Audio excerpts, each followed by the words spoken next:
மளிகை கடை இருக்குது. அதை நடத்தக்கூடிய நபர் வந்து அங்கே வர எல்லார்கிட்டேயும் ரொம்ப அன்பாக பழகுறாரு. கேட்குற பொருளை கடனாக கேட்டால் கூட எடுத்து கொடுக்குறாரு. அப்புறம் வந்து கொடுங்க அப்படின்னு சொல்கிறாரு. எல்லார்கிட்டையுமே இனிமையான பழக்கமாக இருக்குது. அவர் பார்க்கக்கூடிய நபர்கள் மற்ற விஷயங்கள் எல்லாத்துலேயுமே ஒரு நிறைவு அவர் காண்றார். அவர் எங்கேயாவது வெளியில் போகணும் அப்படின்னா கூட அந்த நேரம் கடைக்கு யாராவது பொருள் வாங்க வரவங்க கிட்ட கடையை பார்த்துக்க சொல்லிவிட்டு அவர் வெளியில் போவார். இது வாடிக்கையாக நடக்குது. அந்த ஊரில் உள்ள எல்லாருக்கும் அவரை ரொம்ப பிடிக்கும். ஏன்னா அவர் ரொம்ப நிறைவாக வாழ்கிறாரு அப்படின்னு சொல்லி.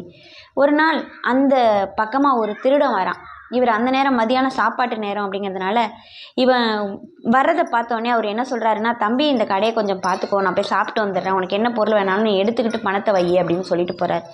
இவனுக்கு ஒன்றுமே புரியல. ரொம்ப ஆச்சரியமாக இருக்குது. என்னடா இது, நாம் திருட வந்தோம், நம்மக்கிட்டேயே இவர் வந்து இந்த பொருள்லாம் கொடுத்துட்டு போகிறாரே, நம்ம வேண்டியதை எடுத்துக்கலாம் அப்படின்னு இவன் யோசிக்கிறான். அப்போ யோசிக்கும் போது 1-2 பேர் வந்து அவங்ககிட்ட அந்த மளிகை கடையில் உள்ள ஜாமானை கேட்குறாங்க. அவனும் எடுத்து கொடுத்துட்டு அந்த காசை வாங்கி அந்த கல்லாவில் போடுறான். அவன் ஒவ்வொரு தடவையும் அந்த காசை போடும் போதும் அவன் மனசில் ஒரு எண்ணம் வருது. என்ன அப்படின்னா, நம்மளை நம்பி இந்த கடையை ஒப்படைச்சிட்டு போனாரே, அப்படியாப்பட்ட இவர்கிட்ட நம்ம வந்து துரோகம் செய்யக்கூடாது, திருடலாமா வேணாமான்னு இவன் 2 விதமான மனநிலைமையில யோசிச்சுட்டு இருக்கும்போது அவனுடைய நண்பன் அங்கே வரான். நமக்கு நல்ல சந்தர்ப்பம், திருடிட்டு போயிடலாம், எல்லாத்தையும் மூட்டை கட்டு, நம்ம எடுத்துகிட்டு போயிடலாம் அப்படின்னு சொல்கிறான். அந்த திருட வந்த முதல் நபர் சொல்கிறான், இல்லை, இவர் வந்து என்னை நம்பி இந்த கடையே விட்டுட்டு போயிருக்காரு, இந்த நேரத்தில் போய் நான் அந்த மாதிரி செய்யக்கூடாது, அது பெரிய தவறு, நீ போ, நான் வரேன் அப்படின்னு சொல்கிறேன். அவனும் அந்த பையனும் போயிடான்.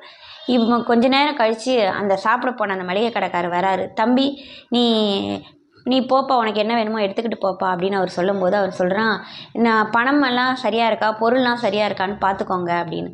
உடனே அவர் கேட்குறாரு, நான் எப்பயுமே இந்த மாதிரி யார்கிட்டயாவது விட்டுட்டு தான்ப்பா போவேன், ஆனால் நான் எதுவும் சரியாக இருக்கான்லாம் நான் பார்க்க மாட்டேன், எனக்கு நீ பார்த்துக்கிட்டியே, நான் வர வரைக்கும் கடையை பார்த்துக்கிட்டியே, அதுவே எனக்கு நிறைவாக இருக்குது அப்படின்னு இவர் சொல்கிறாரு. உடனே அவன் கண்ணிலே தண்ணி வந்துருச்சான். ஐயா, என்னை மன்னிச்சிருங்க, நான் இந்த கடைக்கு திருட தான் வந்தேன், நீங்கள் என்னை பார்த்துக்க சொன்னதுனால எனக்கு வேறு வழி இல்லாமல் நான் இங்கே இருந்தேன், ஆனால் உங்கள் மனசில் எவ்வளோ நிறைவு இருக்குது, எவ்வளோ நம்பிக்கை இருக்குது, நீங்கள் இவ்வளோ பெரிய நல்லவராக இருக்கும்போது நிச்சயமாக உங்கள் மனசுக்கு நீங்கள் என்றைக்கும் நிறைவாக வாழ்வீங்கன்னு சொல்லி வாழ்த்திட்டு போனாராம்.